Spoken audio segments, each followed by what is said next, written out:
자, 이제 오늘 특강은 부활 때에는 하늘의 천사들과 같으니라는 그런 주제로 오늘 말씀을 좀 들을 텐데요. 말씀은 마태복음 22장 23절에서 33절까지입니다. 먼저 말씀을 좀 볼게요. 제가 한 절 읽고 여러분도 한 절 읽고 교독하겠습니다. 그리고 마지막 33절은 우리 함께 봉독할게요. 부활이 없다 하는 사두개인들이 그날에 예수께 와서 물어가로되 선생님이여 모세가 일렀으되 사람이 만일 자식이 없이 죽으면 그 동생이 그 아내에게 장가들어 형을 위하여 후사를 세울지니라 하였나이다. 우리 중에 7형제가 있었는데 맏이 장가들었다가 죽어 후사가 없으므로 그의 아내를 그 동생에게 끼쳐두고 그 둘째와 셋째로 일곱째까지 그렇게 하다가 최후에 그 여자도 죽었나이다. 그런즉 저희가 다 그를 취하였으니 구할 때의 일곱 중에 네 아내가 되리이까. 예수께서 대답하여 가라사대 너희가 성경도 하나님의 능력도 알지 못하는 거로 오해하였도다. 부활 때에는 장가도 아니가고 시집도 아니가고 하늘에 있는 천사들과 같으니라. 죽은 자의 부활을 의논할진대 하나님이 너에게 말씀하신 바 나는 아브라함의 하나님이요 이삭의 하나님이요 야곱의 하나님이로라 하신 것을 읽어보지 못하였느냐. 하나님은 죽은 자의 하나님이 아니요 산 자의 하나님이라 하시니 무리가 듣고 그의 가르치심에 놀라더라. 아멘. 우리 잠깐 기도하겠습니다. 거룩하신 또 사랑이 많으신 또 아버지를 떠난 아들들을 지극히 사랑하시고 하나도 빼놓지 않고 다 데리고 가시는 우리 아버지 하나님께 감사와 찬송과 영광을 돌립니다. 아버지 하나님, 주님이 세상에 오셨을 때 유대에 계실 때에 사두개인들이 예수님을 시험하고자 모세의 율법을 들어서 후사가 없이 죽은 형제들의 아내가 한 사람이었는데 그러면 그 아내는 부활 때에 누구의 아내가 되겠느냐고 묻는 그 질문에 예수님께서는 부활 때에는 하늘에 있는 천사들과 같으니 시집도 가지 아니하고 장가도 가지 아니한다라고 말씀하신 그 말씀을 우리가 오늘 원어를 통해서 말씀을 우리가 듣고 배우고자 합니다. 하나님께서 저희들에게 지혜도 주시고 명철도 주시고 또 그 위에 성령을 부어주셔서 하나님의 말씀들이 온전하게 그대로 우리가 다 이해하고 야다되는 역사가 있게 하여 주시옵소서. 예수님의 이름으로 기도하옵나이다. 아멘. 자, 이제 오늘 주제는 사두개인들은 부활이 없다고 믿고 있어요. 근데 이제 차라리 그러면 좀 난데 부활이 없다고 하니까 이 사두개인들은 내세도 없어요. 그런데 이 사람들이 모세의 율법에 보면 형이 결혼을 했는데 후사가 없이 죽으면 동생이 그 형의 아내였던 형수를 취하여, 그래서 그런 걸 우리가 세상 말로는 형사취수라고 하죠. 근데 여기서는 형수를 취하기 위한 게 아니고 형의 아들을 낳아주기 위해서 형의 아내와 결혼을 하게 되고 그러면 낳은 아들을 형의 대를 잇게 해주는 게 그게 이제 모세의 율법엔 그렇게 돼 있단 말이죠. 그런데 사두개인들이 물어본 게 우리 중에 형제가 7이 있는데 맏형이 장가를 들었는데 후사가 없이 죽었다. 이제 만들어내는 얘기죠. 그런데 둘째도 그렇고 셋째도 그렇고 그렇게 해서 7째까지 후사가 없이 죽었는데 나중에 여자도 죽었다는 거야. 그러면 부활 때에는 이 여자는 누구의 아내겠냐? 7명이 다 아내가 됐었잖아요. 7명의 아내가 되었었단 말이에요. 그럼 누구의 아내냐? 그래서 주님이 말씀하시는 게 뭐냐면 너희가 성경도 모르고. 그럼 이제 보세요. 사두개인들이 성경을 안다는 거예요? 모른다는 거예요? 모르는 거예요. 사두개인들이 모르면 바리새인들은 알아요? 바리새인들도 몰라요. 성경을 몰라요. 그리고 주님이 뭐라고 하시냐면 성경도 모르고 하나님의 아까 이제 요한복음 강의 시간에 얘기를 했잖아요. 성경도 모르고 하나님의 권능 잡아도 모르니까 너희가 미혹이 됐다라고 하는. 그러면서 부활 때에는 하늘의 천사들과 같으니라고 말씀을 하셨는데요. 그게 누가 왔어요?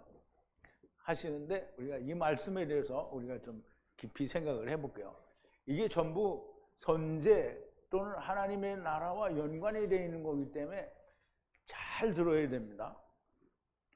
지난 시간에 주님이 어떤 사람 임금의 아들의 혼인잔치를 예비하시고 부르심을 받은 자들을 부르시니 모두 자기의 율법에 빠져서 부르심을 거절하고 아들을 죽이는 이스라엘을 주님이 고발하신 거예요. 물론 이제 그 일은 아직 일어나지 않았지만 이렇게 지금 예수님이 죽으실 거다라는 얘기를 하시는 거잖아요. 미리 얘기하신 거예요. 고발하시고 복음이 이방으로 넘어가서 이방인들이 먼저 어린 양의 혼인잔치에 참여하게 될 것이고 사실상 예복을 입지 않은 이스라엘 곧 율법에 매여 있는 자들은 메시아 왕국에서 다스림을 받아야 된다라는 것을 이제 말씀을 하신 거예요. 그러므로 그렇게 이야기하심으로써 부르심을 받은 자, 모든 자는 다 초청이 됐어요. 부를 거라는 초청이 됐단 말이에요. 그런데 모든 자를 다 부르기 위해서 하나의 방법이 뭐냐면 땅에 있는 동안에 제자를 만들어서 다른 사람을 많이 더 부르기 위해서, 택함을 받게 하기 위해서 제자들을 삼는 건데요. 그 제자가 택함을 받는 거예요. 그러면 여러분들은 만약에 나는 제자들 생각이 전혀 없다. 그러면 여러분 그냥 부르심을 받은 사람이에요. 택함을 받은 자가 아니에요. 택함을 받은 자는 뭐예요? 제자가 되려고, 내가 되려고 아니고요. 하느님이 제자를 삼으려고 부르신 거예요. 여러분들 여기 왔으면 하느님이 제자를 삼으려고 부르셨는데 나는 제자 하고 싫다. 그냥 이렇게 살다가 죽을 거야. 그러면 안 오셔도 됩니다. 유튜브 듣는 분들 중에 나는 제자 안 할 거야. 그러면 안 들어도 됩니다. 그냥 음부에 갔다가 그냥 오세요. 그러면 돼요. 근데 여기는 다 제자를 내가 하려고 아니고 하느님이 제자 시키려고 부른 거예요. 택함을 받은 거란 말이에요. 예수님도 제자들에게 뭐라 그랬어요? 너희가 나를 택한 것이 아니라 내가 너희를 택했다고 그랬어요. 하느님이 여러분들을 택해서 여기 온 거예요. 그것도 모르고 그냥 뒷구석에 앉아갖고 나는 뒷구석 이거 정말 안 좋은 겁니다. 무조건 망해먹는 거예요. 자, 이제 사실 그러니까 다스림을 받는 자들이 되게 될 거고요. 부르심을 받은 자는 많으나 택함을 받은 자는 적다는 거예요. 그러니까 이제 우리가 보세요.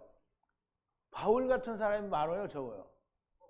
제자들 같은 사람이 많아요, 적어요? 예수님이 오시고 가시고 난 뒤에 바울 시대를 지나서 기원 후 한 180년경, 그저 200년 가까이까지는 뭐 오리겐 같은 사람도 나오고 막 그런 사람들이 있단 말이죠. 그런데 그거 넘어가면서 타락의 길을 걸어가기 시작하더니 300년이 넘어가면서 기독교가 로마의 국교가 돼요. 그때부터는 망한 거예요.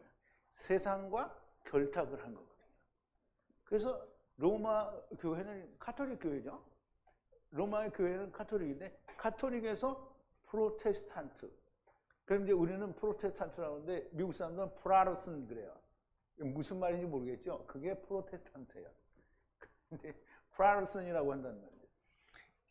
그러면 천주교회에서 개항하여 나왔잖아요. 그러면 천주교하고는 반대의 길을 가야 되죠. 근데 살짝 틀어서 이렇게 같이 가요. 종교개혁이 아니에요.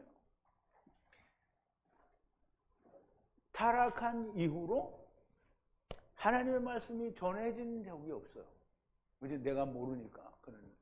전해진 적이 만약에 있었으면 나오죠. 왜냐하면 우리는 누가 봐도 보통 정통교회에서는 누가 봐도 이단이잖아요. 그러니까 이런 소리 하면 이단이라고 나온단 말이지. 근데 안 나왔잖아요. 다 우리가 아는 이단만 있잖아요. 자, 이제 택하심을 받은 자는 예수님의 제자 같은 사람들도 좋고 사도 바울 같은 사람도 좋고 기원 후 한 200년 가까이 갈 동안에 있었던 그런 초대교회의 그 사람들 같은 그런 믿는 사람들이 없다는 거예요. 그러니까 어떻게 2000년 동안 그것밖에 없으니까 중세시대에 천주교 시절에는 어떻게 했어요? 성경 갖다 몰래 성경 보면 잡아다 어떻게 화형시켰어요? 성경을 보면 안 돼. 그러면 성경을 보면 안 되고 성경을 보는 걸 들키면 화형시켜서 죽이는데 그게 하나님하고 상관이 있어요? 없어요. 그러면 중세시대에는 어떻게 했어요? 교회가 면죄부라는 걸 만들어서 팔아 쳐먹었죠. 그러면 그게 옳아요? 죄는 누가 사해주는데요? 하나님이 사해주는데 교회가 사해줬단 말이죠. 그걸 어디서 갖다 오냐면 베드로한테 갖다 붙인 거죠. 베드로가 그래서 일대 교황이에요.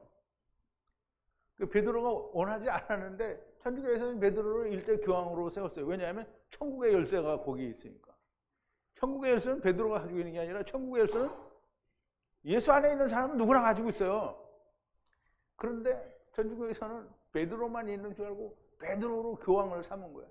그래서 그 뒤로는 베드로는 원치 않았는데 교황 됐어요. 천주교 생기기 전에 죽었잖아요. 그런데 나중에 교황으로 삼은 거야, 인간들이. 그러니까 베드로는 교황이 맞아요, 안 맞아요? 안 맞아요. 그럼 이제 잘 보세요. 우리가 이스라엘 성지순례를 가가지고 보면 성 베드로 성당이라고 해가지고 교회가 있어요. 그걸 교회라고 불러요. 물론 천주교회니까 교회겠죠. 그러니까 성지순례 간 사람들이 다 거기 가서 순례하고 온다고. 그러면 어디 순례 간 거야? 천주교 순례 간 거예요. 미친 거지. 초대교회는 교회가 없어요. 교회가 어디 있었어요? 다 지하에 있었잖아요. 근데 그거를 큰 교회를 지어놓고 이게 마치 예수님을 따르는 무리들의 모임인 것처럼 그렇게 만들어 놓은 거예요.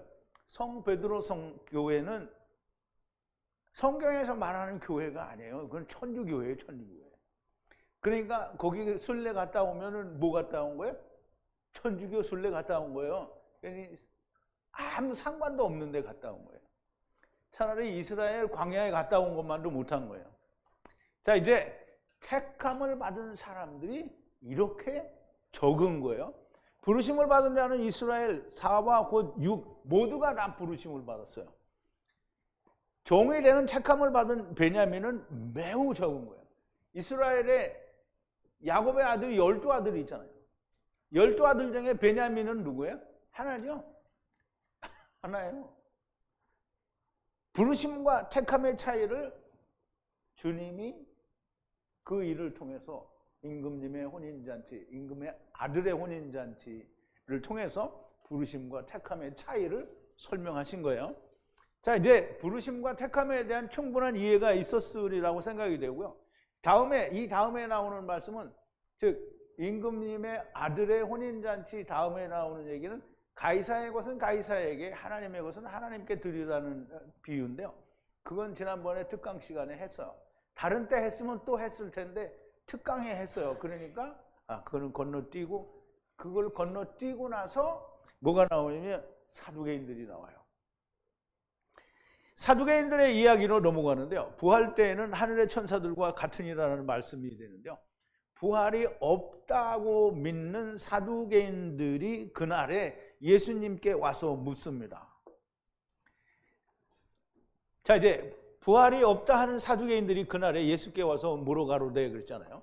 그러면 그 날 안에 왔어요. 누가? 주님께 왔어요. 누구에게 왔냐? 주님께 왔는데요. 누구냐면 사두개인인데요. 어떤 사두개인이냐면 부활. 이게 영어로는 resurrection이라고 하는데 여기는 아나스테니아라고 테신이라고 했어요. 아나스테신. 근데 이제 사실 구약에는 육체의 부활이라는 단어가 사실 존재하지 않아요. 근데 부활이 있다, 없다 이렇게 돼 있잖아요. 이걸 해석을 해야 돼요. 있다, 없다. 이게 있지 않다. 부활이 존재하지 않는다라는 말을 하는 그 사두개인들이 그날에 예수님께 왔어요. 와서 그리고 물어봤어요. 청한다는 말이죠. 주님께 물어봤어요. 그럼 이제 물어보게 되죠. 사두개인들이 이해하는 부활과 이제 이해를 하기 전에 우리가 먼저 성경이 이 말을 하는 부활이 뭔지를 알아야 돼요. 우리는 사두개인들이나 오늘날 예수 믿는다고 하는 사람들이 교회에서 말하는 부활은 전부 100% 육체의 부활을 말해요. 그러면 성경이 말하는 부활이 뭔지 알아요? 성경이 말하는 부활. 우리는 일률적으로 부활이라는 단어를 다 갖다 쓰니까 그게 차이가 없는데 원어에서는 부활과 육체가 다시 산 거에 대해서 다른 단어를 썼어요. 그러니까 분명히 차이가 있어요. 사두개인들이 이해하는 부활과 오늘 예수 믿는다는 사람들이 이해하는 부활은 사실상 같아요. 육체의 부활이게 사두개인들은 그것도 사실 안 믿는 건데 부활이 있다고 하면 이렇지 않겠느냐. 그러니까 그 사고는 똑같은 거예요. 그런데 성경은 이와 같은 부활을 말하지 않아요. 예수님의 육체로 다시 사신 것을 부활이라고 말하는 데에는 성경에 단 한 군데도 없어요. 육체가 다시 사는 건 그냥 하이예요. 살았다, 에게이로인데요. 다시 살았다, 이거를 안 됐네. 어디로 갔어? 다시 살았다라는 말을 헬라어로는 에게이로라고 하고요. 히브리어로는 하야 혹은 하야이라고 하는데요. 근데 뭐가 다시 살았느냐 하면 전부 좌우, 조회죠. 조회, 생명, 그를 다시 말하면 하이라고 해요. 하이는 네피시 하이잖아요. 네피시 하이는 영이 우리 속에 들어서 육체가 살아있는 게 네피시 하이예요. 그래서 그걸 생물이라고 하는 건데 네피시 하이가 다시 살았어요. 그래서 하야 또는 하야이라고 하는 거예요. 그런데 우리가 꼭 이해를 해야 될 것은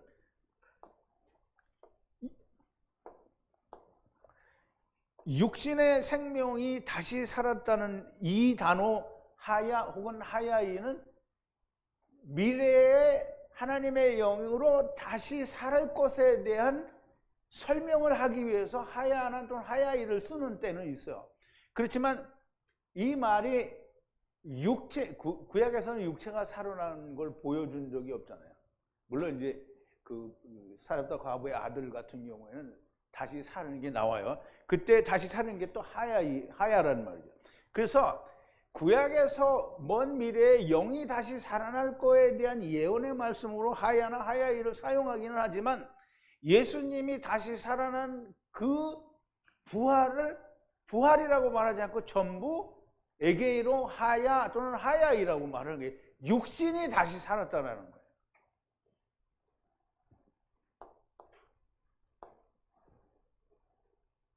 그리고 이제 보세요. 부활은 아나스테시스예요. 아나스테시스. 발음도 잘 안 돼. 이게 남의 나라 발음은 좀 틀려도 된다 그랬죠. 이 부활은 땅을 향해서 살아있는 걸 부활이라고 하지 않아요. 하늘에 가서 살고 있는, 하늘에서 하나님을 향해서 살아있는 상태를 부활이라고 하는 거예요. 그래서 예수님이 얘기하시는 거잖아요. 살리는 것은 영이니, 그러니까 우리는 이 예수님이 말씀하신 한마디에 정말 많은 게 들어있는 걸 알아야 돼요. 살리는 것은 영이니 육은 무익하다. 이걸 그냥 그래 뭐 육은 그냥 죽으니까 무익하다. 그게 아니고요.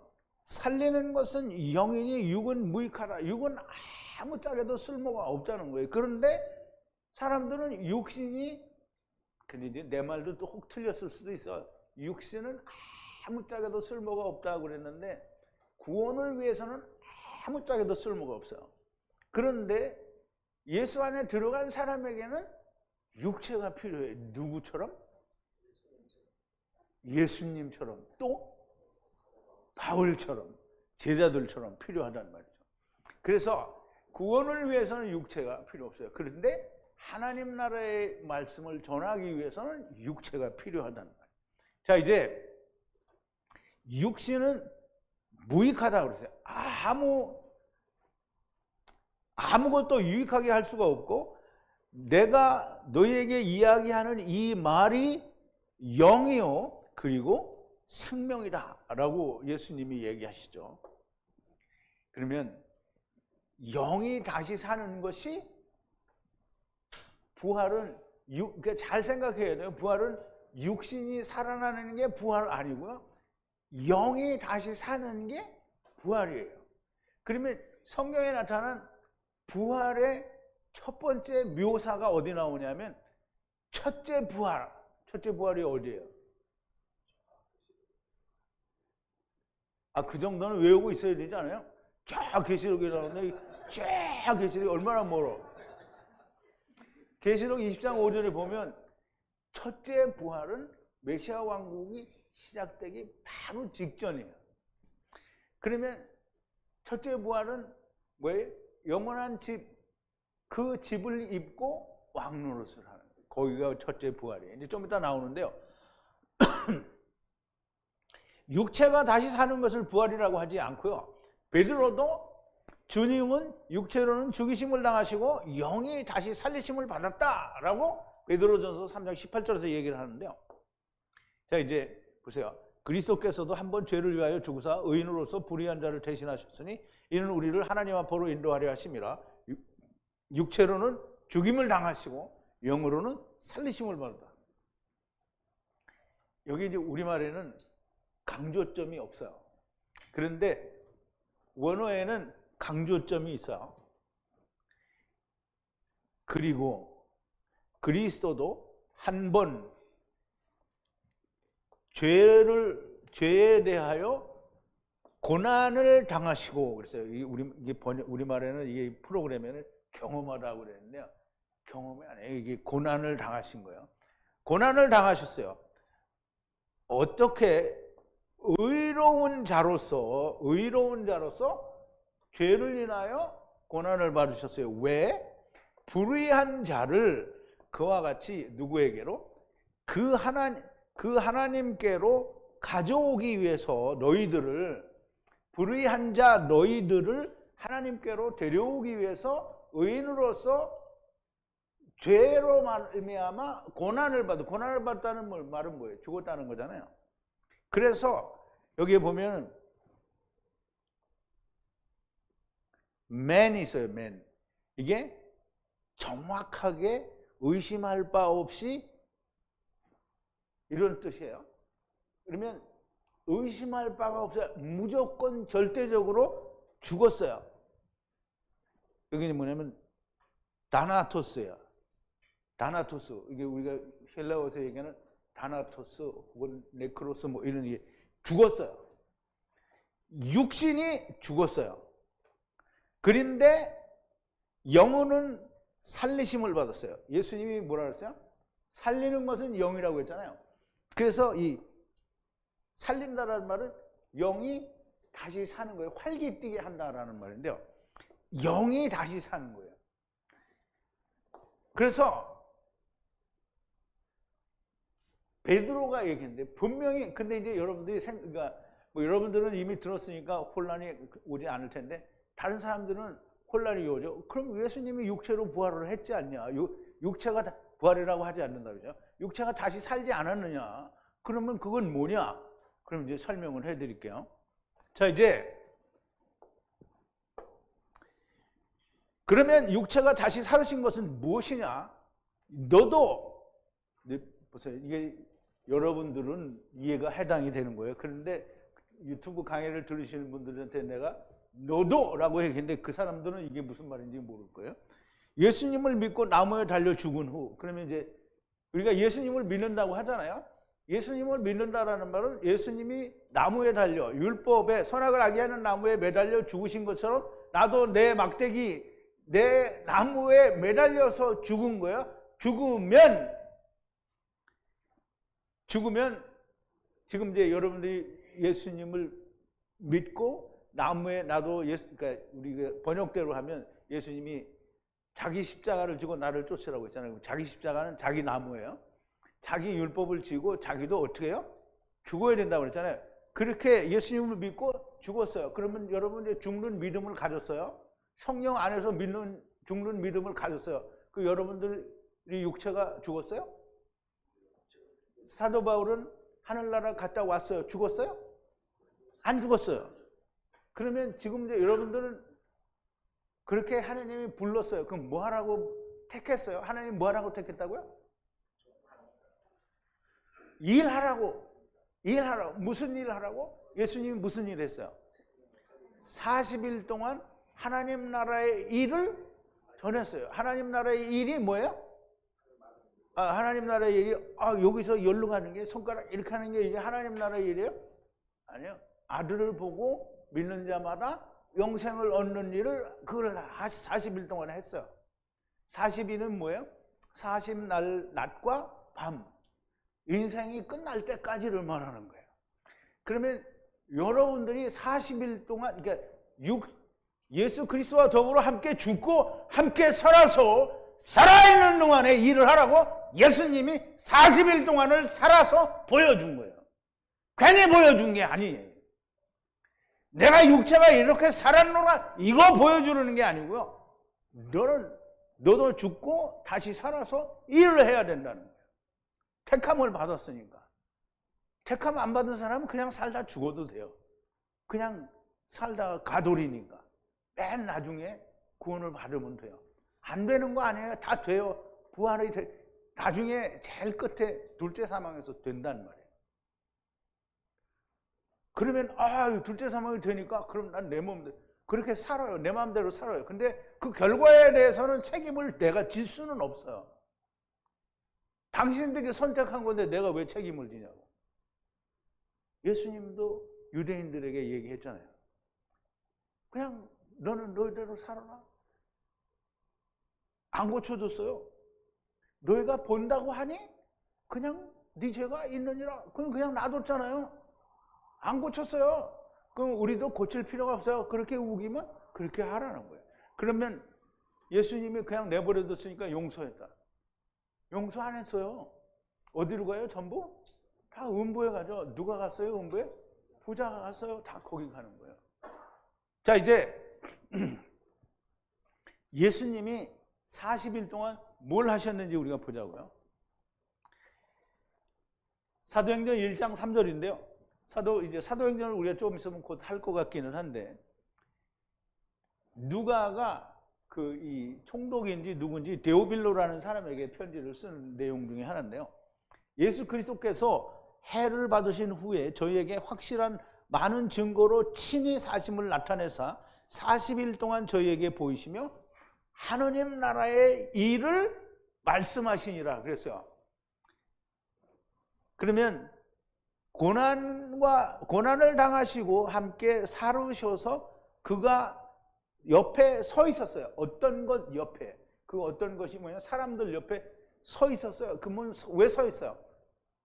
육체가 살았다라는 걸 보여주는 거예요. 그러니까 우리가 예수 그리스도와 함께 십자가에서 죽으면 어떻게 된다고요? 살아요. 우리가 다시 살아. 예수님이 다시 산 걸 우리에게 보여주는 거예요. 부활한 걸 보여주는 게 아니라 다시 산 걸 보여주는 거예요. 왜? 주님이 다시 살아서 일을 하잖아요. 너희도 이렇게 일을 하라는 거예요. 나타내시고 서서 그리고 많은 확실한 증거에 의해서 40일 동안 그들에게 보이셨어요. 사람들에게 보이셨단 말이죠. 그리고 말을 하셨어요. 무슨 말을 했냐면 이거는 이제 페리라는 말, 몸모에 대하여라는 말인데요. 하느님의 왕국, 나라에 관하여 말을 했단 말이죠. 하나님의 왕국에 관해서 얘기를 했어요. 하나님의 왕국에 관해서 얘기를 했으면 물론 주님이 육신이 살아나서 하나님 나라의 일, 왕국의 일을 전했다라는 거잖아요. 그럼 하나님 나라에 돌아가기 위해서는 뭘 해야 돼요? 주님이 이야기하시는 모든 걸 알아야 되겠죠. 그러면 40일 동안 뭘 얘기하셨는지는 성경에 자세한 기록은 없어요. 그런데 제자들이 한 걸 보면 주님이 하신 일이다 우리가 알 수가 있어. 자, 이제 육신이 다시 살아서 40일 동안 다시 사신 것을 확실한 증거로 보이시고 하나님 나라의 왕국의 일을 말씀하셨어요. 너희도 주 안에서 다시 살아있는 동안에 같은 일을 하라. 종 베냐민이 되면 육체가 죽는 날까지 하느님의 일을 하라는 거예요. 예수님이 다시 사신 거는 우리가 예수 그리스도와 합하여 세례를 받는, 즉 십자가에서 죽으심과 합하여 함께 죽고 다시 사는 그 다시 삶이 내게 있다라는 걸 말씀하시기 위해서 예수님은 육체로 살아나신 거예요. 그건 부활이 아니라는 거예요. 그러면 난 지금 부활했네? 왜? 나 예수 믿고 내가 지금 다시 사는 거잖아요. 그럼 부활이에요? 아니에요. 부활이 아니에요. 하나님의 일을 하기 위해서 세상에 대해서 아직 살아있는 거예요. 죽는 날까지 하나님의 일을 하라는 거죠. 성경에 나오는 처음 부활은, 아까 말씀을 드렸죠. 성경에 나오는 처음 부활은 첫째 부활인데요. 그건 계시록 20장 5절인데요. 그 나머지 죽은 자들은 천년이 차기까지 살지 못하더라. 이는 첫째 부활이라. 이게 뭐냐면 천년왕국에 들어가서 예수 그리스도와 더불어 왕노릇하는 자들이 입는 옷을 입고, 그러면 그 옷이 뭐예요? 하늘의 옷이잖아요. 근데 이제 우리가 어린 양의 혼인잔치에 보면 그 사람들이 예수님과 함께 이렇게 오잖아요. 우리 마태복음에서 봤죠? 뭘 타고 오죠? 백마를 타고 세마포를 입고 오잖아요. 그게 거룩한 그 성도들의 옳은 행실은. 그러면 옷을 입어서 거룩한 옷을 입어요. 그러면 백마를 타고 예수님과 같이 오려면 하나님의 집을 입어야 오는 거예요. 그러면 그게 첫째 부활이라는 거예요. 첫째 부활. 아나스테시아라고 똑같이 부활이라고 썼어요. 부활. 세상을 향해서 살아있는 것은 부활이 아니라 다시 산 거예요. 세상을 향하여 아직 구원에 이르지 못한, 아직 택함을 받지 못한 사람을 향해서 하나님 나라의 일을 전하여 주기 위해서 일을 하는 거잖아요. 물론 하나님의 일을 하지만 땅을 향해서 일을 하고 있잖아요. 그러니까 이거는 부활이 아니에요. 부활은 하나님 나라의 삶을 사는 게 부활이에요. 그러니까 첫째 부활 때는 하나님 나라의 삶을 가지고 천년왕국에서 다스리는 거잖아요. 그러면 하나님 나라에서 살 몸을 가지는 것이 부활이에요. 부활의 몸을 주실 것을 하나님이 약속을 하죠. 그게 뭐냐면 성령을 주신 거가 그럴어요. 그래서 고린도후서 5장에 보면, 고린도후서 5장 10절, 후서 5장 1절이죠. 5장 1절. 만일 땅에 있는 우리의 장막집이 무너지면, 땅에 있는 장막집은 흙집을 말하죠. 흙집이 무너지면 하나님께서 지으신 집, 곧 손으로 지은 것이 아니요 하늘에 있는 영원한 집이 우리에게 있는 줄 아나니, 과연 우리가 여기서 탄식하며 하늘로부터 오는 우리의 처소로 덧입기를 간절히 사모하느니 이렇게 입으면 벗은 자들로 발견되지 않으려 함이라. 이 장막에 있는 우리가 짐진 것 같이 탄식하는 것은 벗고자 함이 아니요 오직 덧입고자 함이니 죽을 것이 생명에게 삼킨 바 되게 하려 함이라. 우리가 육신이 다시 살았어요. 우리 육신이 다시 죽어요, 안 죽어요? 우리가 예수 그리스도로 말미암아 다시 살았어요? 죽어요, 안 죽어요? 죽어요. 그런데 육신은 다시 죽지만 죽지 않는, 썩는 것을 버리고 썩지 아니하는 하나님의 집을 입는 것이, 그게 부활이라는 거예요. 그래서 이것을 우리에게 이루게 하시고 보증으로 성령을 주신 이는 하나님이라는 거예요. 그래서 성령을 받았다라는 의미는 영원한 집을 약속받았다는 거예요. 언제? 첫째 부활 때.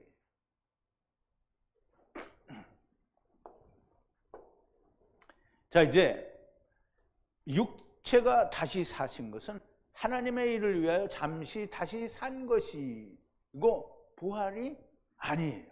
부활은 하나님의 나라를 위해 승천하시는 것이 부활이에요. 그럼 예수님은 영으로는 살리심을 이미 받았어요. 그런데 육체로 보이신 것은 예수님이 영으로는 살리심을 받고 뭐 했다고 했어요? 옥에 있는 영들에게 전파했어요. 예수님이 부활이잖아요. 부활은 뭐 영원한 집을 받는 게 부활이에요. 그러면 영원한 집을 받는 게 부활인데 예수님이 가서 옥에 있는 영들에게 그것을 전한 거예요. 이제 너희는 내가 생명이 되었으니 너희도 생명이라는 거예요. 왜냐하면 이미 물에 빠져 죽었거든 다. 그래서 사도 바울이란다 또 베드로가 이것은 구원의 편이 곧 침례라 그랬다는 거예요. 침례가 이제 끝났다는 거예요. 그러니까 누가 침례가 끝났어요? 노아 시대 때 죽은 사람들의 침례가 끝났다는 거예요. 그 사람들은 다 끝났어요. 그 후에 죽은 사람들은 안 끝났어요 아직. 어디 있어요? 음부에 있어요. 자, 이제 우리가 아까 이야기했던 베드로전서 3장 18절을 우리 다시 한번 볼 텐데요. 그리스도께서 한번 죄를 위하여 죽으사 의인으로는 불의한 자를 대신하시니 이는 우리를 하나님 앞으로 인도하려 함이라. 육체로는 죽이심을 당하시고 영으로는 살리심을 받았다 그랬어요. 육체로는 의심할 바가 없이 죽었어요. 그리고 육신이 죽었단 말이죠. 그리고 영은 살리심을 받았다 그랬어요. 그러면 영은 살리심을 받고 옥에 있는 영들에게 가서 전파했어요. 그리고 영원한 집을 다시 입었으면 좋으려면 세상에 잠시 오시잖아요. 다시 사는 거예요. 오셔서 하나님 나라의 일을 마치시고 승천하실 때 그때의 변화가 되는 거예요. 그게 부활인 거예요. 자, 이제 우리가 이 부활에 대한 이해가 충분하게 있어야만 이해가 되는 거예요. 자, 이제 잘못 눌렀네. 육체가 다시 사는 것은 부활이 아니고요. 예수 믿는다는 사람들이 육체가 사는 것을 부활이라고 말을 해요. 그런데 성경에서는 육체를 다시 산 거를 부활이라고 하지 않아요. 부활은 어디에 나와요? 계시록 20장 5절에 처음 부활이 나와요. 예수님조차도 살리시는 영을 살리심을 받았는데 다시 오시잖아요. 다시 사는 걸로. 세상에서 할 일을 보여주시기 위해서. 우리는 그걸 봐야 되는 거예요. 그런데 예수님이 다시 하늘로 올라가셔요. 그거를 성경에서 뭐라 하냐면 부활이라고 안 하고 들림이라고 써. 그래서 그거를 람바노 취하여 가는 거예요. 하나님의 나라로 취하여 가니까 그때는 하나님의 나라로 가는 거잖아요. 그게 예수님께는 그게 부활인 거예요. 자, 이제 보세요. 육체가 사는 걸 부활이라고 하는데 사두개인들과 똑같은 거예요. 육체가 부활할 때 생기는 모든 부조리를 어떻게 할 것인가? 이제 우리 한 가지 예를 들어보자고요. 육체가 부활할 때 그냥 우리가 생각하면 육체가 부활하니까 이제 근데 전에도 제가 말씀을 드렸지만 나는 이런 몸으로 천년만년 살고 싶지 않다고요, 이게. 그런데 모르지 우리 정선자매 같으면 이쁘니까 그렇게 살고 싶을지도 모르겠지만 아니 나는 그러고 싶지 않아요. 아무리 이뻐도 나는 육신으로 다시 이렇게 살고 싶지 않아요. 맨날 똥 누고 화장실 가고 오줌 누고 이래야 되는데 그거 하고 살겠냐고요.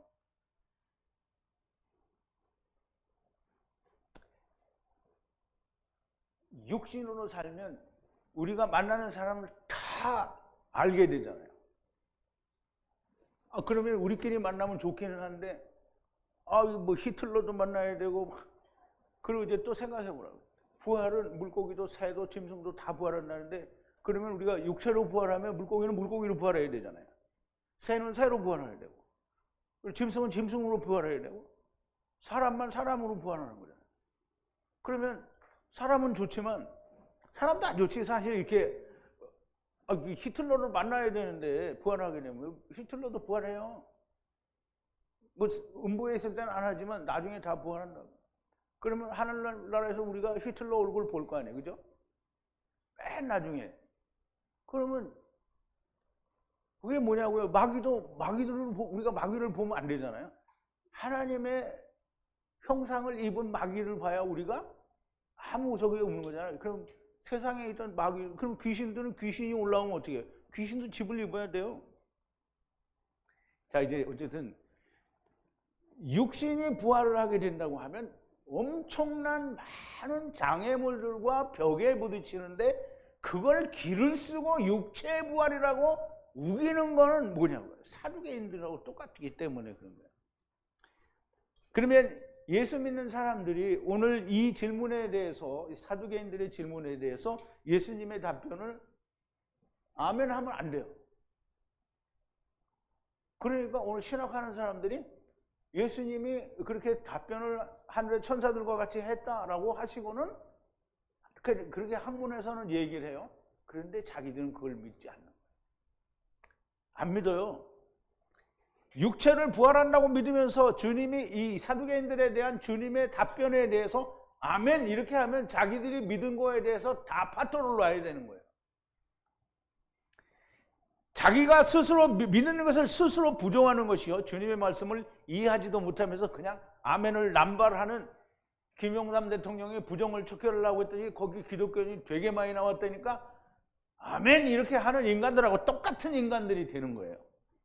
성경에 주님이 다시 사신 것을 기념하는 것을 기록한 사실이 없어요. 그럼 성경을 계시록에서부터 창세기에서도 계시록 끝까지 다 뒤져봐도 예수님이 다시 부활하신 것, 천국에 올라가신 승천하신 거를 육체로 다시 산 거를 사람들은 기념을 하는데요, 성경에는 부활을 기념한 적이 없어요. 그런데 하늘나라에 올라가는데 뭘 그걸 기념을 해? 땅에 있는 놈들이 그걸 왜 기념을 하냐고. 자기가 부활했으면 기념할 게 없어요. 왜 기념을 해? 그러니까 육체가 살았다고 하니까 자꾸 기념을 하는 거예요. 자, 이제 성경에는 부활을 기념하거나 혹은 그 부활절을 지켰다는 기록이 없고요. 성탄절도 마찬가지죠. 성탄절도 성경에는 성탄절을 지킨 적이 없어요. 그리고 성경에는 헤롯 대왕은 생일을 했는데요, 성경에서는 생일을 지켰다라는 성경 구절이 단 한 군데도 없어요. 그런데 욥기에는 보면 생일이라는 말이 나와요. 근데 그거는 우리가 얘기하는 그런 생일이 아니에요. 그러므로 사람은 자기 생일을 지키죠. 그런데 그건 사람이잖아요. 하느님이 뭐 세상에 태어난 날을 기념하고 안 하는 거예요. 하나님이 성경에 예수님이 태어난 날도 알지 못하게 했어요. 그러면 하느님이 성탄절을 지키려는 거예요, 말려는 거예요? 그런데 인간들이 지키잖아요. 부활절도 지키죠. 이게 뭐 하는 거예요? 하나님이 하라고 명령하지 않았는데 자기가 임의로 하는 거예요. 그게 누구예요? 선지자가 자기가 방자히 하나님이 말씀하지 않은 것을 행하는 거죠. 그럼 선지자가 하나님 말씀하지 않은 것을 방자히 행하면 어떻게 돼요? 죽죠. 그러면 하나님이 말씀하시지 않은 일을 허망하게 행하고 있는 거예요. 방자히. 우리말에는 방자히라고 되어 있어요. 방자히 행하는 거예요. 사두개인들이, 보세요. 이제 사두개인들이 자기들이 아는 부활이라는 지식을 가지고 주님께 질문을 합니다. 이제 지금까지 뭐 얘기했냐면 부활이라는 걸 우리가 알아야 된다고 해서 부활을 얘기한 거예요. 사두개인들이 자기들이 아는 부활이라는 지식을 가지고 질문을 합니다. 선생님이요, 모세가 일렀으되 사람이 만일 자기 자식이 없으면 동생이 그 아내에게 장가를 들어 형을 위하여 후사를 세울지니라 하였나이다. 그죠? 선생님이요, 모세가 일렀으되 주여, 모세가 말씀하기를 어떤 사람이 죽어요, 아이를 가지지 않고 죽어요. 그러면 그의 형제가 그의 형의 아내와 혼인을 해서 그리고 씨를 일으켜서 그 형제에게 줄지니라. 그래서 그 형제에게 씨를 일으켜 줄 거라는 말이죠. 그럼 이제 모세의 법에는 그게 그렇게 되어 있다는 말이에요. 우리가 7형제가 있는데 첫째 형이 씨가 없이 아내를 그의 형제에게 버려두고 그랬어요. 끼쳐두고라고 있는데요. 형이 씨가 없이 죽었으면 그 아내를 동생에게 버려둔 거예요. 그럼 동생이 그 형수를 취해서 아들을 낳아야 되는 거예요. 그렇게 버려두고, 우리 중에 7형제가 있었는데, 우리 중에 7형제가 함께 있었는데, 그리고 그 첫 번째가 결혼했는데 씨를 가지지 않고 죽었어요. 그래서 그 여자를 버려두었어요. 어디다? 여기 이제 버려두었다라는 말이 우리 주기도문에 나오는 그 버려두었다는 말이 똑같이 버려두었어요. 자기는 죽었으니까 버려둔 거예요. 누구한테? 자기의 아내를 그의 형제에게 버려두었어요. 자, 이제 둘째와 셋째도 그 7째까지 그렇게 하고 그랬어요. 둘째와 셋째, 둘째와 두 번째와 그리고 세 번째도 그렇게 마찬가지로 그렇게 하고 7째까지 다 그렇게 했어요.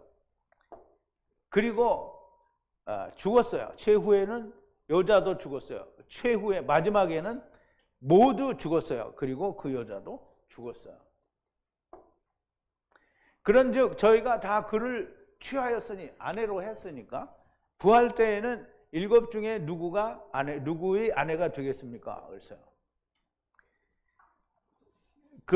그러므로 부활하게 되면 그 안에서, 부활하게 되면 여기는 이제 부활을, 사두개인들은 이 부활은, 이 단어를 아나스테시라고 쓰면서 육체의 부활로 인식을 하고 얘기를 하는 거예요. 그러니까 부활하게 되면 어느 여자가 어느 7 중에 누구의 아내가 될 겁니까? 모두가 그 여자를 취하였으니 누구의 아내가 되겠냐라는 말이죠. 그 이제 이렇게 생각하면 육체, 그러니까 그러면 이런 얘기를 오늘날 기독교인들도 이제 이 질문을 받아야 되죠. 그러면 요즘에 결혼을 뭐 한 2번 하는 사람들 많잖아요. 뭐 어떤 그 탤런트는 막 9번인가 했다고 하더라고요. 몽골인까지 다 합쳐서 막 9번까지 했다는데. 그러면 죽었다가 다시 부활하면 그 사람의 아내는 그 여자들은 다 다른 사람이랑 살다가 죽었을 거 아니에요. 그러면 다 그 사람의 아내예요? 누구의 아내예요? 그러니까 이제 모순이 생기잖아요. 그러면 이런 모순에 대해서 어떻게 생각해야 되느냐 이 말이에요. 누구의 아내가 되느냐. 그러니까 이제 예수님이 명쾌한 답을 내놓죠. 그럼 예수님이 참 육체로 부활한다는 사람들의 멍청한 생각이 되는데요. 근데 이제 육체의 부활이라고 말을 하지 않고 이 원어 자체에는 들어올려지는 부활이라고 단어를 썼어요. 그런데 사두개인들이 육체의 부활, 그러니까 우리는 이해를 할 때 그걸 육체의 부활로 그렇게 번역을 해서 이해를 했는데요. 사두개인들은 들어올리는 부활을 얘기했어요. 그러니까 들어올리는 부활 때에 누구의 아내가 되겠냐 이렇게 물어본 거예요. 육체로 부활했을 때 누구의 아내냐. 육체로 부활하지 않으니까. 그런데 예수님의 답변은 뭐냐면 부활 때에는 하늘의 천사와 같다. 왜? 부활은 하늘을 향해서 살아있고 하나님 나라에 붙어서 그 안에서 사는 건데 하늘의 천사들과 똑같아야 되죠. 그러면 하늘의 군대와 같아지는 거죠. 그러니까 창세기 2장 1절에 하늘의 군대가 땅의 군대를 완성했다라는 말을 우리가 100% 잘 이해를 해야 돼요. 자, 이제 부활하면 발생하는 맹점이 얼마나 많은가? 육체로 부활하면 물고기는 물고기로, 악어는 악어로, 사자는 사자로, 뱀은 뱀으로, 히틀러는 히틀러로, 뭐 무솔리니는 무솔리니대로, 모택동은 모택동으로 부활을 해야 되잖아요. 악인은 악인으로 부활을 하면 어떻게 되는가? 그러면 이제 무슨 히틀러가 부활을 하냐? 그거는 네가 이다니까 그따위 소리 하는 거 아니냐? 좀 제발 정신 차리세요. 고린도전서 15장에 보면 부활에 관해서 사도 바울이 얘기를 하는데 누가 묻기를 죽은 자들이 어떻게 다시 살며 어떠한 몸으로 다시 오느냐. 이거 지금 이 사람들이 물어보는 거야. 죽은 자들이 어떻게 살고 어떤 몸으로 다시 오느냐. 그럼 우리 같이 이러는 거야. 그 물고기는 물고기로 부활하냐. 뭐 이렇게 물어보는 거예요. 어리석은 자요. 너의 뿌리는 씨가 죽지 않으면 살아나지 못하겠고 또 너의 뿌리는 것은 장래 형체를 뿌리는 것이 아니요 오직 밀이나 다른 것의 알갱이 뿐이로되 하나님의 그 뜻대로 저에게 형체를 주시되 각 종자에게 그 형체를 주시니라. 육체는 다 같은 육체가 아니니 하나는 사람의 육체요 하나는 짐승의 육체요 하나는 새의 육체요 하나는 물고기의 육체라. 이 말은 씨는 우리가 뿌리는 씨는 나다리잖아요. 그런데 하나님이 뿌리는 씨는 다 영이란 말이죠. 그런데 그 영에 대한 육체를 하나님이 하나는 사람에게 주고 하나님은 짐승의 육체요, 하나는 새의 육체, 하나는 물고기의 육체라 그랬어요. 그러면 그 하늘에 속한 형체도 있고 땅에 속한 형체도 있으니 그러면 물고기나 새나 짐승이나 이렇게 사람으로 온 건 땅에 속한 형체잖아요.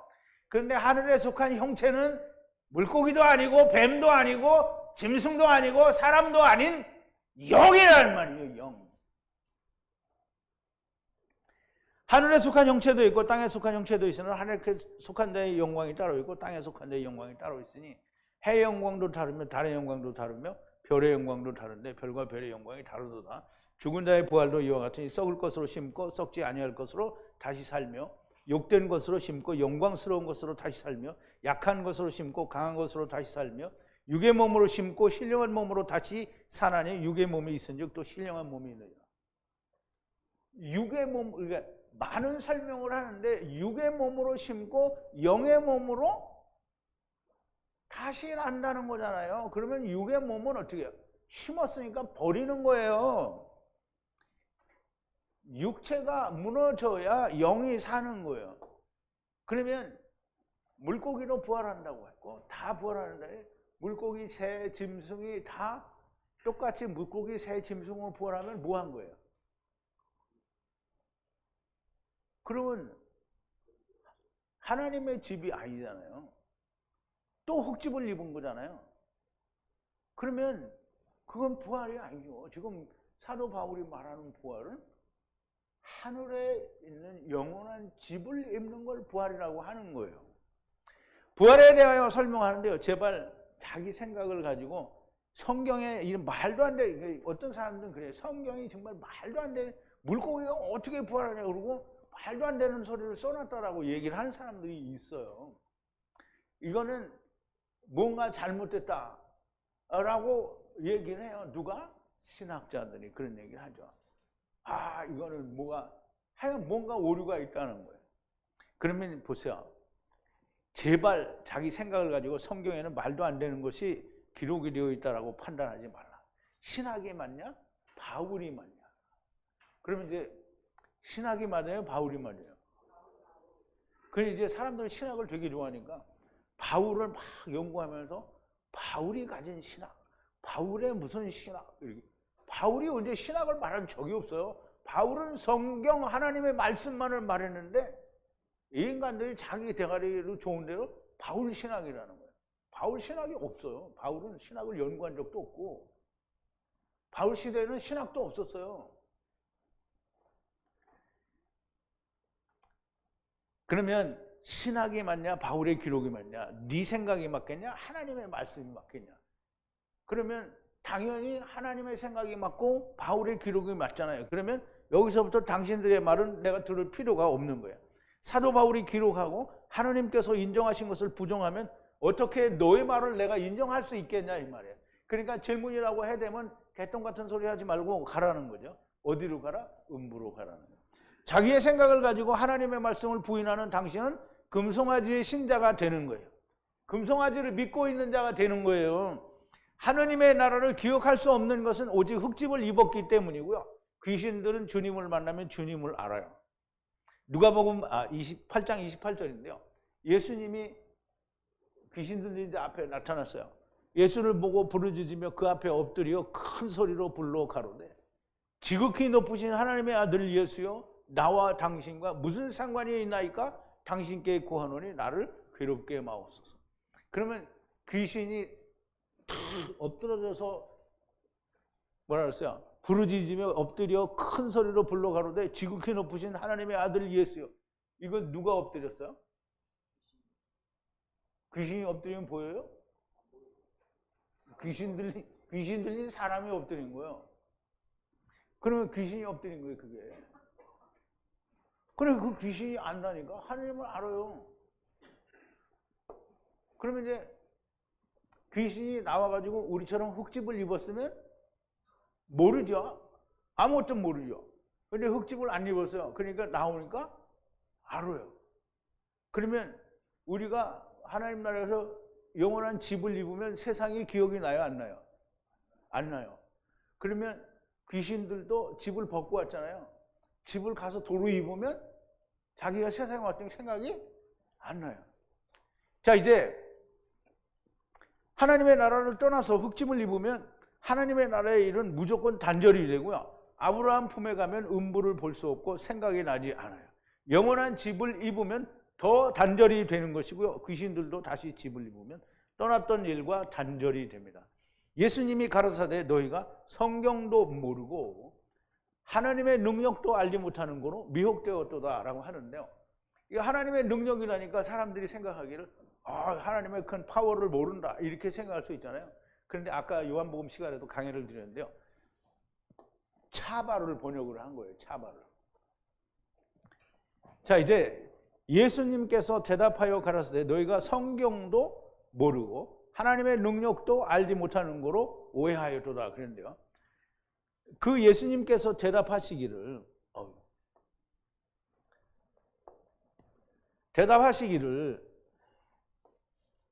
그들에게 뭐라고 하느냐면 너희가 미혹되었다 이 말이에요. 속았다라는 거예요. 플라나오라고 되어 있어요. 그래서 속았다라는 거예요. 왜 속았냐? 그라페 성경을 알지 못해요. 또 뭘 모르냐면 권능이라는데요. 두나미스예요. 이게 두나미스는 원래 다이너마이트하고 이제 밀접한 관계가 있는다는데요. 다이너마이트가 팍 폭발하니까 엄청난 힘이죠. 그래서 이 두나미스가 이 다이너마이트가 이제 거기 유래가 된 단어예요. 그런데 이 두나미스는 힘, 파워. 근데 그 차바라는 말은 하나님의 천사들을 차바라고 하는 거거든요. 근데 이 헬라인들이 하나님의 천사가 뭔지 모르니까 군대는 그러면 힘이다. 그래서 군대를 이 파워, 권능이라고 번역을 한 것 같아요. 정확한 건 아닌데. 그런데 신학을 하는 사람들의 설명에 의하면 두나미스는 차바를 번역했다라고. 그러면 차바를 번역을 했으면 지금 주님이 너희가 성경을 모른다 그랬어요. 진짜 성경을 바리새인들이 사두개인들이 몰라요.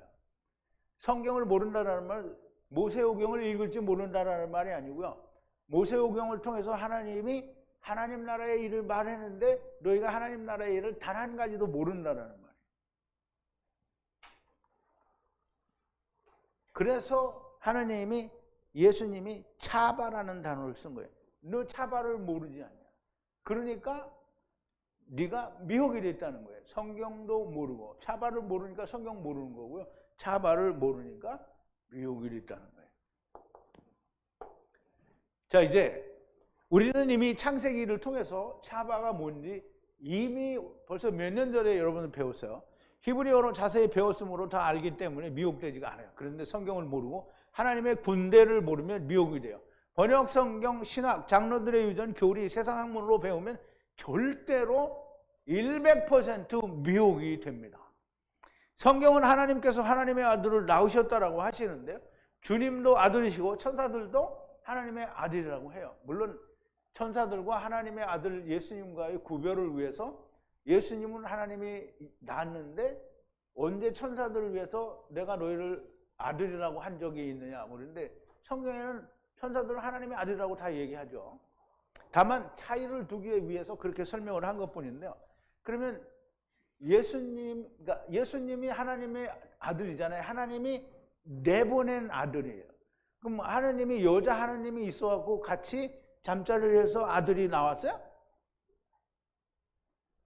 하나님의 속에 있는 하나님이 나온 거예요. 그러면 천사들은 하나님이 어떻게 만들었어요? 천사에 나오느라 뚝딱 이렇게 했어요? 하나님에서 나오는 거예요. 하나님으로부터 나오는 거예요. 이렇게 계속. 그러면 하나님은 천사를 막 수십억 천사를 만드냐? 그게 무슨 상관이야? 네가 하나님을 어떻게 알아? 하나님이 막 수십억, 수조억을 만들어내도 하나님이만 할 수 있는 거지. 왜 네가 하나님을 제한하고 하나님 어떻게 그렇게 많이 만들 수 있어? 정말 개똥 같은 소리를 하는 거지.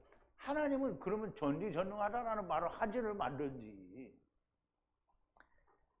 그거를 얘기하려는 게 아니라 하느님은 하느님의 아들들을 어떻게 하나님께로부터 나와요 이렇게. 그러니까 하나님이 또 천사를 만들고 싶으면 하나님으로부터 또 내보내면 되는 거잖아요. 그런데 천사들이 무슨 사람처럼 동침을 해서 그러면 천사는 하나님이 만드는 게 아니고 천사가 천사를 낳는 거예요? 그런 건 존재하지 않는 거거든요. 그러니까 하느님의 나라에서는 모두가 다 하나님께로부터 나오기 때문에 그 전에 보니까 그런 놈들이 있더라고요. 천사들은 자웅동체다 그래요. 그 자웅동체라는 암수가 함께 있다라는 거예요. 미친 소리는 이게 약 처먹은 거지 마귀 새끼가 주는 약을 처먹으니까 별 개소리를 다 하는 거예요. 천사들은 그런 게 없는 거라고 예수님이 이야기하잖아요. 그러므로 장가 들고 시집가는 일이 존재하지 않아요. 영원한 집을 입는 부활 때에는 하늘의 천사들과 같다라고 했어요.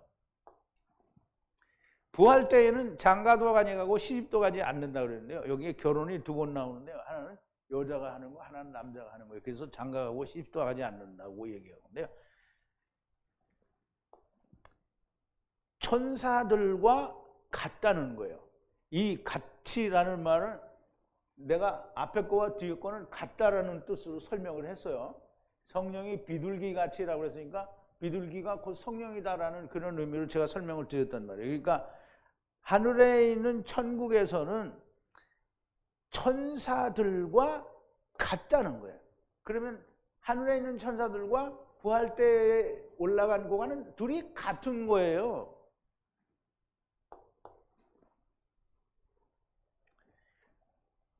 하느님의 아들들은 하나님께로부터 나오는 것이 장가가거나 시집가는 일이 필요가 없는 것이고요. 오직 하나가 되어야 하는 이유는 우리가 첫사람 아담으로부터 분리되었기 때문입니다. 우리가 하나가 되어야 되는 것은 결혼이라는 걸 통해서 하나가 되어야 되는 것을 보여주는 이유는 우리가 떨어져 나왔기 때문에 하나가 되는 것을 보여주기 위해서 다시 혼인이라는 것을 통해서 보이시는 거고요. 또 혼인을 해야 되는 이유는 뭐냐면 씨가 계속 이어져 내려와야 되기 때문에 결혼을 하는 거예요. 죽은 자의 부활을 의논할진대 너희가 하나님이 너희에게 말한 바 너희에게 뭘 말했냐. 그런데 조금 더 나오는데요. 죽은 자의 부활을 의논할진대 그럼 죽은 자의 부활에 대해서 이야기할진대 너는 하나님이 말씀하신 그 말씀을 알지 못하느냐 하는 거예요. 그럼 무슨 말씀을 하셨는지 우리가 좀 보죠. 너희에게 말씀하신 바 나는 아브라함 하나님이고 이삭 하나님이고 야곱 하나님이고 죽은 자의 하나님이 아니라 산 자의 하나님이시라는 거를 얘기했는데요. 나는 아브라함의 하나님이요. 물론 아브라함 하나님이요. 아브라함의 하나님이요. 뭐 다 좋습니다. 일단 이삭의 하나님이요. 야곱의 하나님이라 하신 것을 읽어보지 못하였느냐. 하나님은 죽은 자의 하나님이 아니요. 산 자의 하나님이시라 그랬어요. 그러면 이제 보세요. 자기들이 다 아브라함과 이삭과 야곱을 자기의 조상이라고 하잖아요. 그러면 죽은 놈이면 죽은 놈의 하나님이라고 이야기하면 안 되잖아요. 그러니까 아브라함의 하나님이요 이삭 하나님이요 야곱 하나님이요 이 말은 이 사람들이 살아있다는 거잖아요. 그러면 어디에 살아있겠어요? 하나님의 나라에 살아있는 거잖아요. 그러면 그런 말을 네가 들어본 적이 없느냐라고 얘기를 하는 거죠. 그래서 여기에 보면 죽은 자의 하나님이 아니라는 거예요. 누구의? 산자의 하나님이라는 거예요. 이걸 여러분들이 설명하기 위해서 제가 이렇게 표시를 해놨는데 여러분들이 혹시 따로 보시게 되면 이걸 좀 이해를 하시고 보면 될 것 같아요. 그러면 읽어본 일이 없느냐라고 얘기를 하는데요. 전절에 이미 바로 앞절에 얘기를 했죠. 아브라함, 이삭, 야곱이 살아있는 분이라는 것을 말씀하시니 곧 부활하셨으나 육신으로 있지 않고 아브라함 품에 있으신 것을 말씀하시는 것이고요. 사두개인들이 이야기하는 육체의 부활은 아무 의미가 없는 것이라고는 말씀을 하는 거예요. 사두개인들은 한마디도 할 수가 없었고 그 말씀을 들은 무리들이 그의 가르치심에 놀라더라 그랬어요. 아브라함 하나님, 이삭 하나님, 야곱의 하나님이라는데 이들이 가르침에 놀랐다라는 얘기는 이 말씀을 통해서 육신의 부활은 없고 영이 부활한다는 얘기를 자기들은 다 알아듣지는 못했지만 육신의 부활은 없는 거구나 이해를 한 거예요. 그래서 가르침에 놀라더라고 하는 거죠. 군중들이 듣고 놀라니라 그의 그 가르침 위에 놀랐다라는 거예요. 그럼 이제 보세요. 우리들은 유튜브에서 지금 자기 집에 그 집구 속에서 이렇게 듣고 있는 사람들 얘기하는 거 아니에요.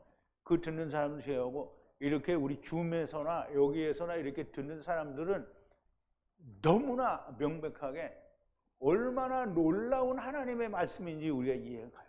다른 사람들은 이게 하나도 놀라운 말씀인지 이해 안 가죠. 이 미련한 질문을 한 사두개인들은 아무 말을 못 하는데 오늘 예수 믿는다는 사람들은 그래도 죽어도 육체가 부활한다라고 부활절을 기념하죠. 이거 부활절 기념 안 하면 이단이에요. 무조건 부활절 기념 안 하는, 그러니까 이단이라고 말하는데, 그전에 내가 얘기했죠. 우리 타코마 있을 때 어느 날 생전 못 보는 아줌마가 왔어요. 그래서 이게 혹시 이게 하나님이 보내주신 사람인가? 근데 그날 설교가 뭐냐면 성탄절 지키면 안 된다고, 그 성경에 없는 거라고 열변을 토해서 했어요. 예배 끝나고 축도를 하기 전에 축도를 막 하고 있는데 없어졌어요. 나중에 들어보니까 이게 성탄절 안 지키는 거라고 그래가지고 이단이어서 무서워서 나간 거야. 도망간 거야. 그게 성탄절 안 지키면 무조건 이단이고요. 부활절 안 지키면 무조건 이단이. 그러면 이제 왜 이단이냐? 거긴 부활절 안 지킨다 이렇게 얘기하거든. 성경에는 성탄절도 없고 부활절도 없어요. 하나님이 말씀하시지 않은 것을 어떤 선지자가 방자히 하나님의 이름으로 다른 신들의 이름으로 말하면 그 선지자는 어떻게 된다고요? 이제 보세요. 어떤 선지자가 방자히 하나님의 이름으로 성탄절을 지키는 거잖아요. 부활절도 그렇고요. 다른 신의 이름으로, 다른 신은 없으니까 그 인간들은 하느님의 이름을 파는 거죠. 말하면 그 선지자는 죽임을 당하리라. 이게 어디 되냐면 신명기 18장 20절에 되어 있는데요. 신명기 18장 20절에 있는 말씀대로 우리가 거짓 선지자 하나냐가 죽었어요. 우리말 번역에는 선지자 하나냐가 그의 7월에 죽었더라 이렇게 되어 있는데요. 물론 이게 그의 7월에 죽었는지 모르겠어요. 그런데 원어에는 어떻게 되어 있냐면 선지자, 예언자죠. 하나냐가 죽었어요. 언제? 해에. 어느 해에? 후와 후의 해. 그것도 언제? 7번째 달에 죽었어요. 그러면 하나냐가 죽긴 죽는데 후에 그 안식해에 구원을 받게 된다는 뜻으로 쓰여진 거예요. 그러나 물리적으로는 죽었어요. 자, 이제 성경에 없는 것, 하나님이 하라고 하시지 않은 것을 하면서 옳다고 하는 이유가 무엇입니까? 오직 한 가지, 많은 사람이 그렇게 하고 있기 때문이에요. 그래서 사람들이 질문하기를, 그러면 이 세상의 모든 신학자가 다 틀렸냐? 그렇게 물어보죠. 그러면 그것도 안 되면, 그러면 이 세상의 모든 예수 믿는 사람들이 다 틀렸냐? 그렇게 물어본단 말이에요. 그러면 틀렸죠. 그러면 하느님이 맞냐? 온 세상 사람이 맞냐? 이렇게 하면 하느님이 맞는 거잖아요.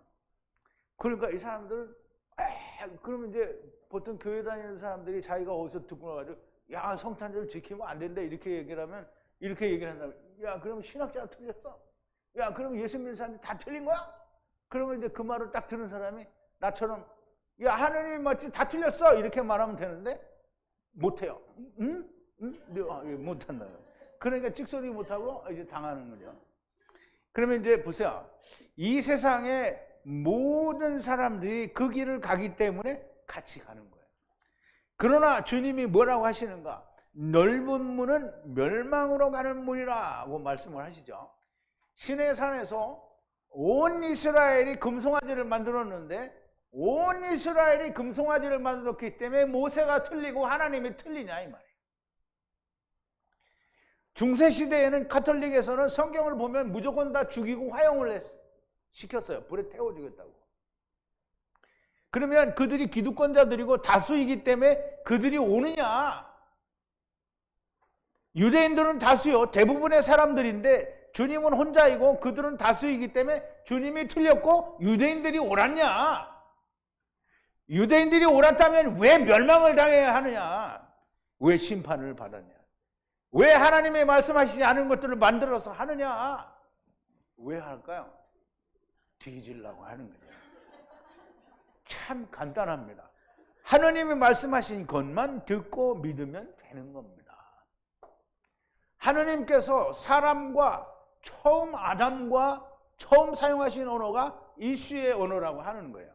이슈의 언어는 그대로 있고 다른 언어가 이슈의 언어를 듣지 못하게 혼잡하게 하신 거예요. 하나님의 말씀을 이슈의 언어, 최초의 언어로 듣기를 힘써서 하나님의 진리를 알게 되기를 바랍니다. 그래야 미혹되지 않습니다. 자, 이제 창세기 11장 7절에 보면 하느님이 바벨탑을 쌓는 사람들을 향해서 얘기를 하는 건데요. 내려가자. 그래서 주자. 뭐를 주냐? 혼합을 주자. 어디에? 그때에 분리되는 언어에 혼잡을 주자 하는 거예요. 왜 어떻게 혼잡을 주냐면 이슈의 언어를 듣지 못하게 해. 누가? 동료들이 듣지 못하게. 그러면 이슈의 언어는 그냥 유지가 된 거예요. 그런데 혼잡하게 되는 그러니까 셈족 언어는 그냥 있고 거기를 떠나는 모든 족속의 언어는 다 혼잡하게 된 거예요. 여기를 못 들어요. 그러면 이제 어느 정도 이해가 될까요? 이방 사람들이 아무리 성경을 가지고 후비고 파도 유대인들도 모르는 걸 지네들이 어떻게 아냐고. 그러니까 막힌 거죠. 안 들리는 거예요. 그런데 유대인들도 못 들었지만 유대인들 가운데 누가 들었어요? 바울과 제자들이 들었잖아요. 그 초대교회 시절에 그 열렬히 하나님을 사랑하던 사람들에게는 들렸단 말이죠. 오늘도 하나님의 말씀을 통해서 히브리어 원어를 통해서 성령의 가르치심에 의하여 배우면 알게 돼 있는 거예요. 깨닫게 돼 있는 거예요. 제발 그렇게 들리게 되기를 바랍니다. 제발. 변개된, 왜곡된 번역 성경, 신학, 장로들의 유전, 교리, 그리고 세상 학문을 가지고 하나님의 말씀을 폄하하는 임의로 자기가 생각하는 그런 일이 없이 이슈의 언어를 연구하여 성령의 가르치심을 받고 진리를 깨닫는 그런 분들이 많이 나오게 되기를 바랍니다. 우리 기도하시겠습니다. 거룩하신 여호와 아버지 하나님, 감사와 찬송과 영광을 돌립니다. 오늘 사두개인들이 부활이 없다고 믿고 있으면서 예수님을 시험하여 어떤 7 형제에게 후사가 없이 죽은 아내가 있는데 7 형제가 다 그 아내와 혼인을 하였으나 후사가 없이 모두 죽고 여자도 죽었는데 부활 때에는 그러면 누구의 아내냐라고 묻는 그 질문에 대하여 주님께서는 너희가 성경도 모르고 하나님의 차바도 알지 못함으로 미혹이 되었다라고 말씀하신 그 말씀을 오늘 우리가 이러한 저러한 방면으로 깊이 많이 생각해 보았습니다. 하나님께서 저희들에게 일일이 알려주신 그 모든 말씀을 인하여 우리가 이 말씀의 뜻을 너무나 분명하고 명확하게 깨닫고 이해하게 됩니다. 아버지, 오늘 우리에게 들려진 이 말씀들이 우리의 영혼 깊은 곳에 깊이 깊이 각인되어서 우리가 하나님의 종으로 사용되어질 때에 우리에게 큰 보탬이 되고 도움이 되는 역사가 있게 하여 주시옵소서. 예수님의 이름으로 기도하옵나이다. 아멘.